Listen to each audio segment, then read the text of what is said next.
Hello ladies and gentlemen, it's me, Clayton. I just got back from seeing 3 Billboards outside Ebbing, Missouri.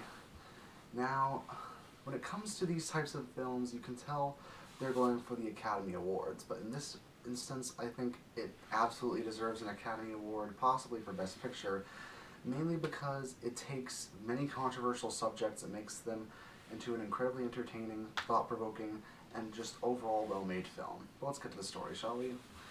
The story takes place in a rural town in Missouri where a woman named Mildred Hayes, played by Frances McDormand, is grieving over the loss of her teenage daughter named Angela, who was raped and killed 7 months prior to the events of the film.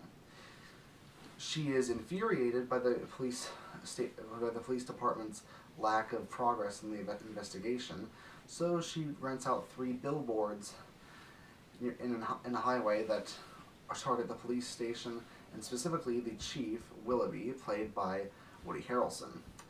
And the rest of the film is essentially what happens as a result of the 3 billboards being rented and about the investigation involving the rape and death of this teenage girl. Now, that seems like a pretty ballsy premise in and of itself, and the film absolutely does not hesitate to go for controversial subjects of other types too, like homosexuality and racism. But when it comes down to how well the film handles those subjects, it mainly does it in the service of the black comedy and the drama, and it does them both very, very well.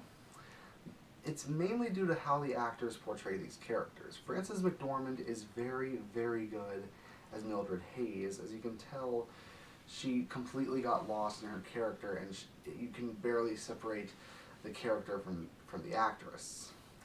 She's already been great in a huge amount of films, but you can tell she put her all into this role, and that she really understands how this person would act. Woody Harrelson was also great as Chief Willoughby, and he's not just a clear-cut bad guy, he's actually got a lot of complicated issues to go through himself. That's what I like about films like this. There's no real clear-cut villain in the main characters. It's really just a lot of bad things that happened that lead to these 2 people disliking each other in some cases and leading to them having problems with each other. And even people that you think would be clear-cut, obvious bad guys, like Officer Dixon, played by, I forgot his name, but Officer Dixon, who's not only a racist cop, but also is a mama's boy and has a penchant for violence. You'd think he'd be an obvious bad guy, but turns out he has his own arc to go through, and he's actually very interesting once you get to that point in his arc. Sam Rockwell, I think his actor's name is. Not only that, but the music in the film is actually done very well. The soundtrack happens to pipe in during just the right emotional moments to make you feel the full weight of the scenes throughout. The comedy is a mix of stuff you would normally find offensive and a bunch of witty and snarky remarks to the various events that occur, and when the film's not being tragic and making you feel for the characters, it's absolutely freaking hilarious. It makes you want, it's the kind of quotes that you hear in this movie that make you think, I'm going to use that quote sometime. And I'm sure that this film will be quoted in comedy clubs and in Oscar speeches for years to come in that regard.